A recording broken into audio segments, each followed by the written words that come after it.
টিয়া, মন্দিরে যাচ্ছিস? ঠিক বেরোবার সময় পিছু ডাকে। হ্যাঁ যাচ্ছি। কেন? আমিও যাব।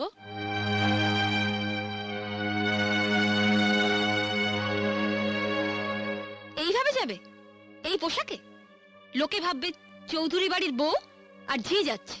মানে আমার এই শাড়িটার দাম 2000 টাকা, আর তুমি এরকম একটা সস্তার শাড়ি পরে মন্দিরে যাবে, তাও আবার আমার সাথে? তোমার মান সম্মান না থাকতে পারে, কিন্তু আমার আছে।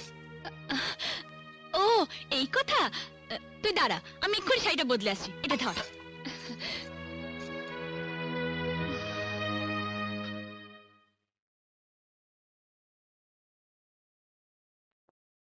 টিয়া, আমি রেডি, ঠিক আছে? এ কি? এটা তো আমার শাড়ি।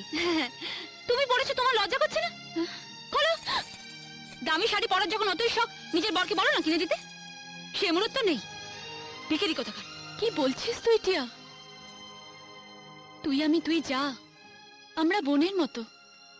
তোর শাড়ি আমি পরবো, আমার শাড়ি তুই পরবি, এটাই তো স্বাভাবিক। থাক দিদি, অনেক হয়েছে। আবার না বলে বসো তোমার বরকে আমি রাখবো, আমার বরকে তুমি রাখবে, সেটাও স্বাভাবিক। টিয়া, কি আবার চোখ রাঙানো? খোলো, খোলো বলছি আমার শাড়ি, খোলো, খোলো।